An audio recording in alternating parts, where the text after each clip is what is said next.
Hello heroes, this is Cody from ComicsDown, and I have a Move the Needle haul tonight, and I just want to go through it with you guys, show you what I got from the LCS earlier today.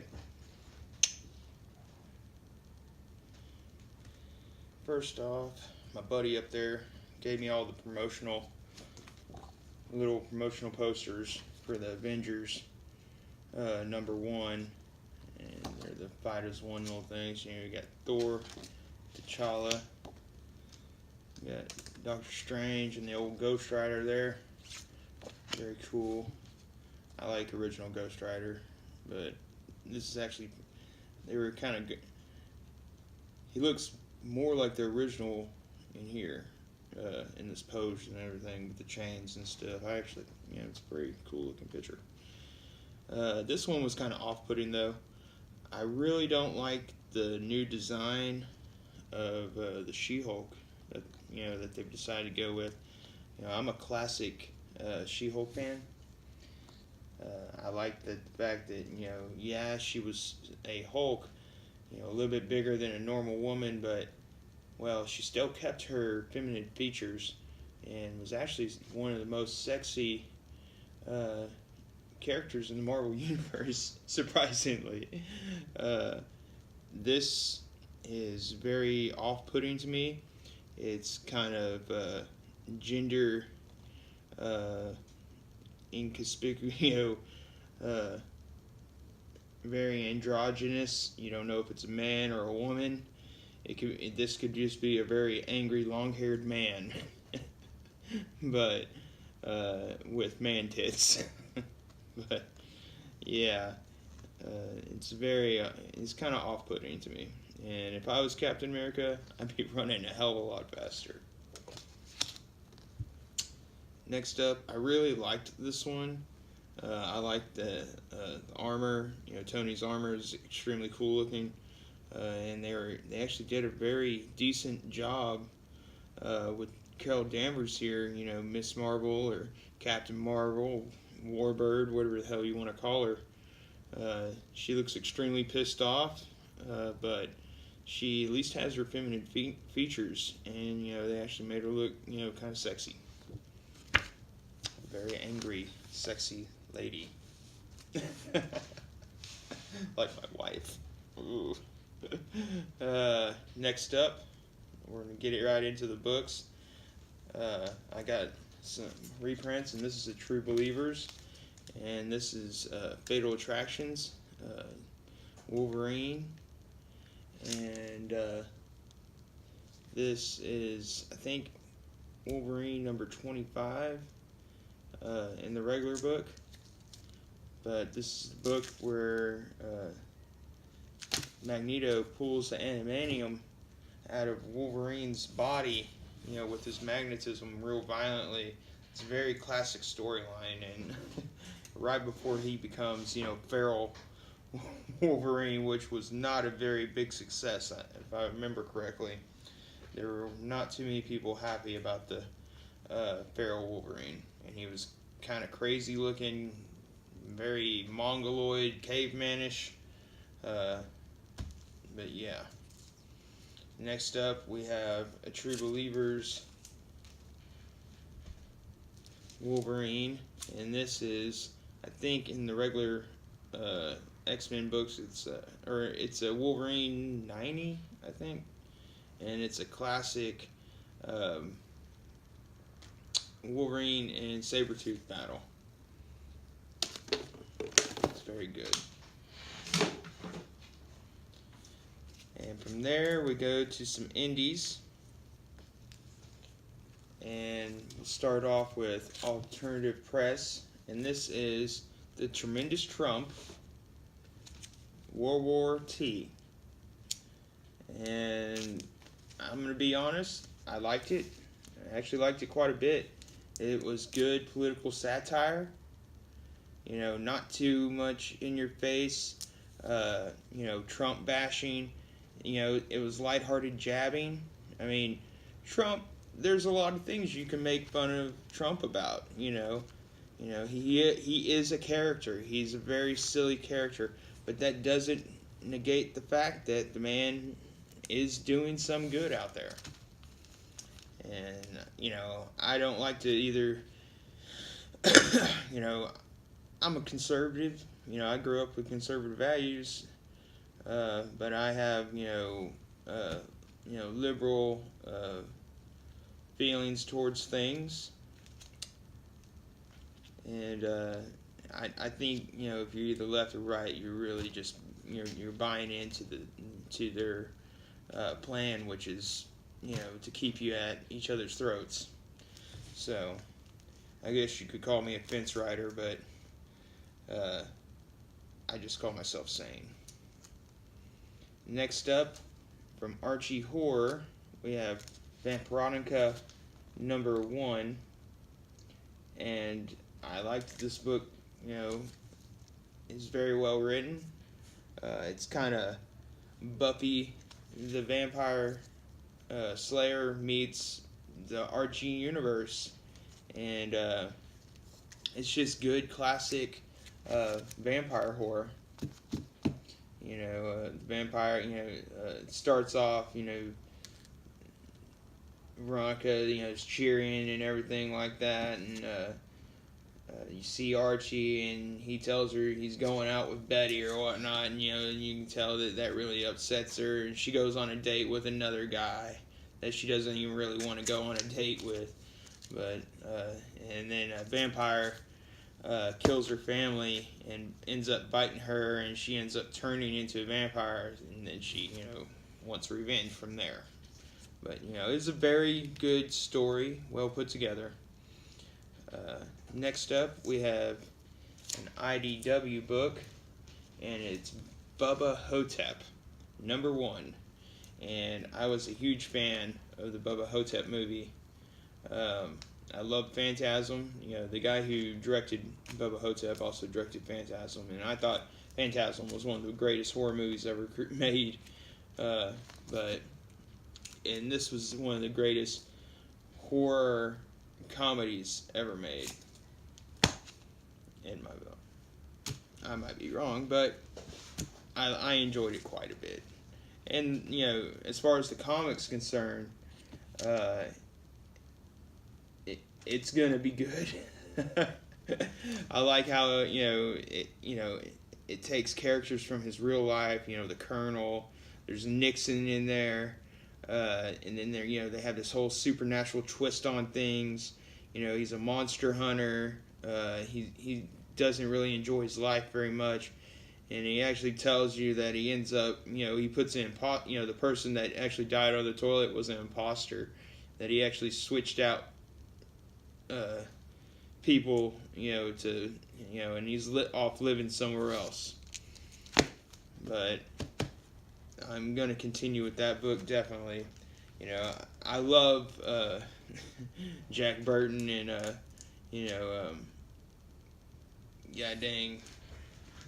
Big Trouble in Little China, especially the new series that's coming out. I like horror comedy, and Big Trouble in Little China was one of my favorite movies when I was a kid. Next up, from Vertigo, is another book that's been on my pool, and actually I have number 3 ordered. I actually missed it out the week that it came out, and it's supposed to come in here pretty quick. But Deathbed has been very surprising. It's a Joshua Williamson, which he is a classic SJW, and I know he's kind of gotten in some Twitter spats and whatnot. I try to stay away from the Twitter stuff. There's only so much shit posting you can do before, it's just anti-productive. So, I'm trying to focus mainly on my love of comics and comics, and I think everyone else should try to do that too.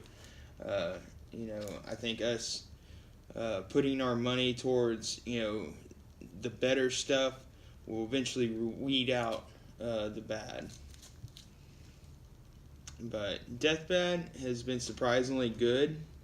There's some SJW cringiness here and there sprinkled into it, but the main character really, I think his name's Anton, but he really makes this book. he's so alive and vibrant. He's an old man. She went to tell his life story. Write his life story, and thinking that this man was on his deathbed, but really, he's more alive than ever. And they're on this big globe-trotting mystery, and it's very, very good. So far, at least the first two have been very good. Next up, a book that I love right now, which is Weapon H. And I originally thought that this was just going to be some more Marvel trash, trying to cash in on some of the classics. Hulk, Wolverine. Let's just mash them together. Have a Hulkerine or a Wolver Hulk or whatever.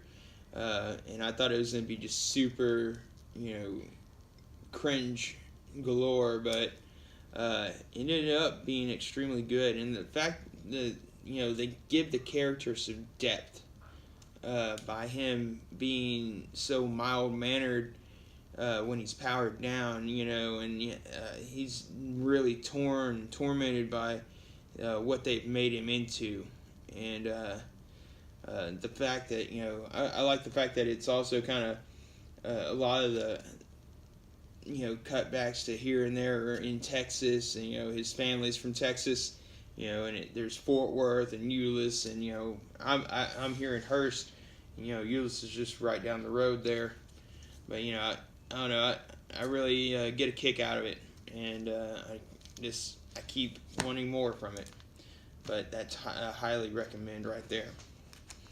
Next up, we have Daredevil 602, and this is a variant cover, and it has old Wade Wilson, Deadpool, dressed up like Daredevil in his old yellow and red costume. And, he's jumping off the building, I guess trying to pull off the Daredevil look. But something that was kind of off-putting. I don't know what this is.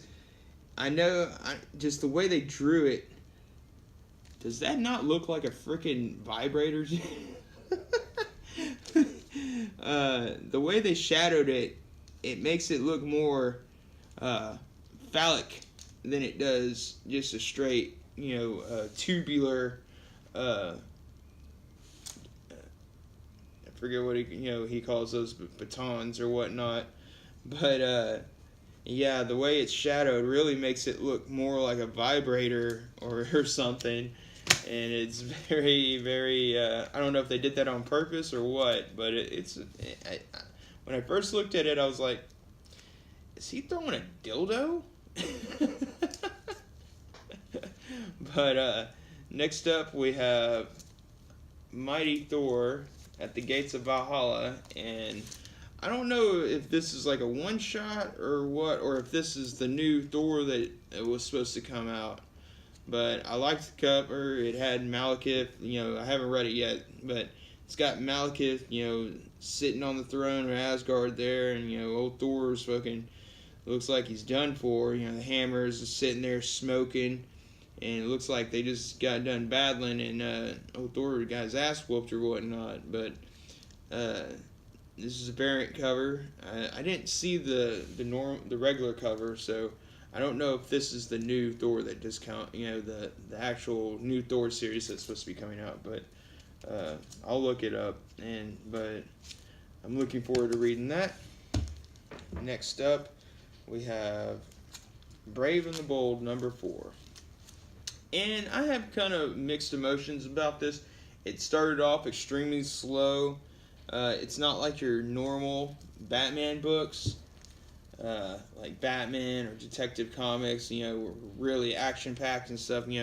They've kind of taken, that Batman's taken a back seat. They've just kind of brought him in more for a detective role, like a Sherlock Holmes, but he's teamed up with Wonder Woman, and they're kind of in this fairy world, trying to track down a killer of a king of the fairy world or whatnot. But there's only 2 more issues, and that'll be finished up. I know the last issue really was setting up for something big this coming issue, so I'm looking forward to reading it. Next up, we have another book I enjoy quite a bit since its inception and since it's come out. The new Age of Heroes, and that's Damage. And I'm not, ever since Hulk went totally awesome. Let's just say I haven't been reading it, but this here is DC's version of the Hulk, and this is a Tony Daniels cover, and you can see it's an extremely cool looking cover. I like the words that there's two people trapped inside this hulking beast, and one side's real chaotic, no survivors, tormented, destroy, crush, smash, and then the other one, who's trapped in there is like free, vanish, break out, run, help, hide, get away, and it's very, once again, they have a very good balance with this character because, he's kind of a more mild-mannered thing, and I think you have to have a yin to a yang with a character like this, with some character that's so overpowered. Once he powers down, I think they just had to go that direction. Next up, we have Batman number 47, and this is The Gift, and this is the continuation of the last issue, and god dang, that last issue. Spoilers, guys, but everybody being shot up and whatnot, kind of leaves you like, okay, well, where are they going to go from here? Everybody's fucked up and dead. But this is another Tony Daniels cover, and man, this is a beautiful looking cover. You got Booster Gold, for my parents to live, I must kill Booster Gold, and you can see the rage that's in, Bruce right now. It's very cool. And we move on to another Age of Heroes book, and that is The Challengers. And I like the concept. This is the first week that this has come out, and apparently, I never read any of the old school Challengers, and I didn't really know much about them. I'd always seen that, their books here and there on eBay, and I've come across a couple out in the wild too, but I like the concept. Every one of these people have just recently died, and as soon as they die, they go to the Challengers headquarters. And they tell them, let them, okay, well, you can either just go ahead and die, or you can join this team and you can live here and go out on missions or whatnot. And, the missions, they go and solve some of the biggest problems in the universe. And it's kind of a cool concept. But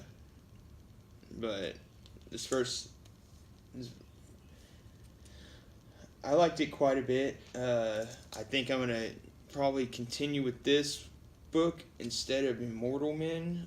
Immortal Men, I don't know. I'm probably go a couple more Immortal Men, and then maybe the first story arc or something, just to try to finish it out and see where they're going with it. But I kind of like this team a little bit better than the Immortal Men. But and a lot of the new Age of Heroes books have been really good. Damage. I hear Sideways and Silencer are really good also. What's that one that's supposed to be coming out pretty quick? The Unexpected. This from the sample stuff that they've been kind of putting in the backs of the books. I'm not probably going to pick that one up. But it looked okay. They're bringing back Firebrand, I guess, and I don't know. I just couldn't get really behind it. It didn't really interest me much. Next up, we have Avengers number 2, and this is the continuation. Spoilers, but in the very first one, the Celestials are falling from the sky and they're all dead, and right at the very end there, that some new Celestials that had never been seen before showed up, and apparently they killed the old ones, and these are the new ones. So the team is coming together, and they're about to go to work. So I hope it's a very exciting issue. and we'll see if Jason Aaron can pull this one off. Like I said before, I was kind of disappointed, with the way his direction he went with the Hulk, and making him unworthy, and the fact that taking his name as more of a title, when it's actually his name, and giving it to what's her name, Jane Foster and stuff. I thought it was kind of fucked up. And last but not least, we have a continuation from No Justice, and this is Justice League No Justice number 2. And I'm going to tell you what, this is a good team book right now.